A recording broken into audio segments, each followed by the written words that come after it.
delegation from Ukraine is in Florida for fresh talks with Trump administration officials. They're trying to move ahead with a U.S.-backed proposal to end the war in Ukraine. Secretary of State Marco Rubio spoke just moments ago as talks wrapped up. Much work remains, but today was again a very productive and useful session where I think additional progress was made. And we continue to be realistic about how difficult this is, but optimistic, particularly given the fact that as we've made progress, I think there is a shared vision here that this is not just about ending the war, which is very important. It is about securing Ukraine's future. Now, after meetings in Geneva last weekend, substantial changes were made to the original 28-point plan. Russia hasn't agreed to any plan, we should mention, and major sticking points remain from both Ukraine and its European allies. But let's bring in CNN senior White House correspondent Kristen Holmes, who's with us. Kristen, what else did we hear from the Secretary of State here? Well, Omar, it was a really short press conference. He said he had time constraints. He basically reiterated that he was very optimistic. But as you heard there, he sounded a lot more realistic than what we had been hearing from the White House, in particular noting, again, that Russia has not signed off to anything and that these agreements or these negotiations between the U.S.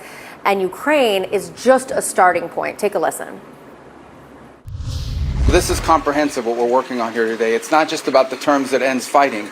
It's about also the terms that set up Ukraine for long-term prosperity. I thought we started laying the groundwork for that, most certainly in Geneva. I think we continued that work in our communications throughout the week. I think we built on that again today, but there's more work to be done. This is delicate, it's complicated, there are a lot of moving parts, and obviously there's another party involved here that'll have to be a part of the equation, and that'll continue later this week when Mr. Witkoff travels to Moscow.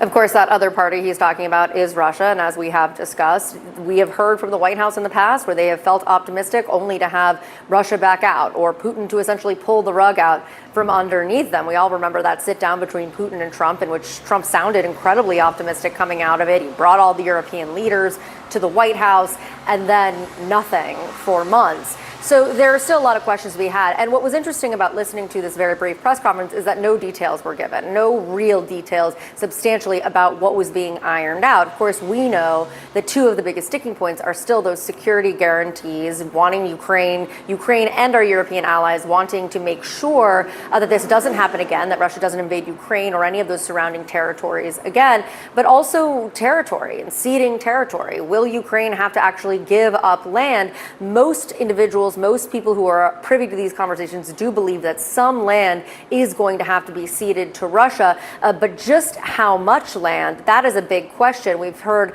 a lot of back and forth on this, and we know actually the conversation about this got tense at the last White House meeting that President Trump had with Zelensky when Trump was trying to tell him that he was going to have to cede land, and Zelensky essentially saying that wasn't going to happen. So still a lot of questions here. As you heard Rubio say there, Witkoff is going to be meeting with the Russian President Vladimir Putin later in the week in Moscow. One thing to remember is that President Trump himself has said he doesn't want to meet with Zelensky or with Putin again until there is a done deal. Yeah, Kristen, Witkoff, as you mentioned, and as we heard from the Secretary of State, expected to head to Russia for this meeting. But can you just give us a sense for why maybe this effort of a meeting for the Russian president is different than previous efforts? Maybe it's not, and we still haven't made substantial progress. But how is this potential meeting or this future meeting being viewed here? Well, a couple of things. One is that they're going to the president of Russia with an actual plan. So that's different than what we've seen before. I mean, I will remind you again, this meeting between Putin and Trump in Alaska, nobody had a plan. It was just that Trump said he wanted to see the end of the war. They sat down, they talked face to face. A lot of that was just Trump wanting to try to get a read on the Russian president. And of course, as we know, it didn't go anywhere. Then there was this whole conversation about Putin meeting again with President Trump, which Trump himself scrapped because he learned from his associates, from his advisors, that Putin wasn't ready to move in the same direction that the White House wanted to move in, which was an end to the war in Ukraine, or at least the White House didn't believe that. So what you're seeing now is this idea that there is a plan floating around. We know the Russians have been briefed on the initial plan. They've likely been briefed in between as well, because we know that the White House is in constant contact with Russia as well well as some of the counterparts, some of the actual intermediaries that go between the U.S. and Russia. So it's likely they have an idea of what's going to be in this plan. But what you're seeing now is them hammering out the details with Ukraine, and you heard from both sides. There's a tough discussion going on here, which likely means they're telling Ukraine, you're going to have to cede some of this stuff if we want to actually get a deal. So what makes this different is that he's going to go in with likely a document that is the proposal for this peace plan that the U.S. wants, that the U.S. is going to be hammering home, and that the U.S. has just come out of these huge negotiations with Ukraine on. What doesn't make this difference is we still don't know how Putin is going to react, particularly to any changes that were made from the original proposal. Yeah. Kristen Holmes, appreciate the reporting as always. Let's continue this conversation with Jill Doherty, a CNN contributor and author of the book, My Russia, What I Saw Inside the Kremlin. Now, Jill, we heard from both sides today, U.S. and Ukrainian sides, that progress is being made. But at least in portions of the plan that had either crept out before, there were proposals potentially to cut off Ukraine's ability to join NATO, which of course is a big sticking point for Russia, potential ceding of land as well. I just wonder, are there any obvious places to you that you believe U.S. negotiators would start to ask of Ukraine at this point? Well, I think the main thing that they have to talk about is territory. Yeah. Because if you look at both sides, Russia is saying essentially, the areas that we have tried to get but have not been able to, we want those. And that means essentially a lot of it, Crimea, basically, that was taken in 2014 illegally, but we're talking about Donbass, where there has been a lot of fighting. So the Russians are saying they were not able to get all of it, but they want those areas and maybe even legally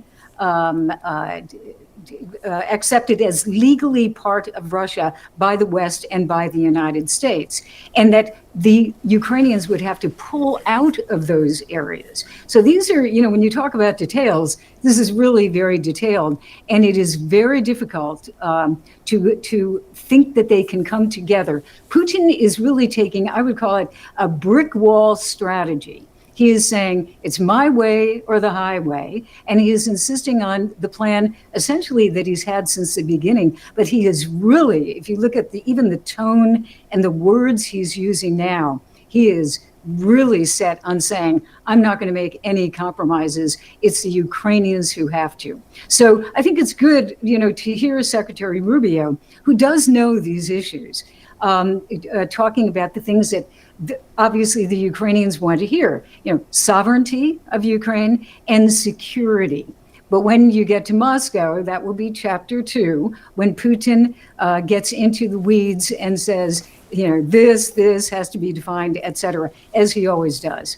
So, I guess at this point, the question is we've had a lot of stops and goes really at various points of these potential peace talks.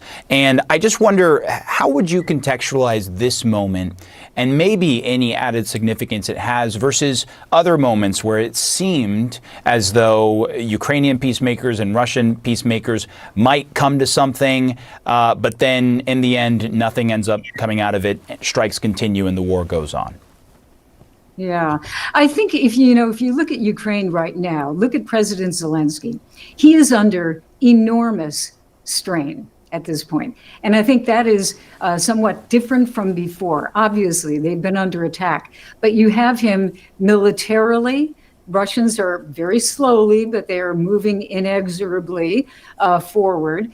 Then you have the political situation, which is this corruption scandal that has unfolded inside of Ukraine, which actually led to his chief person stepping down, as we know, Mr. Yermak.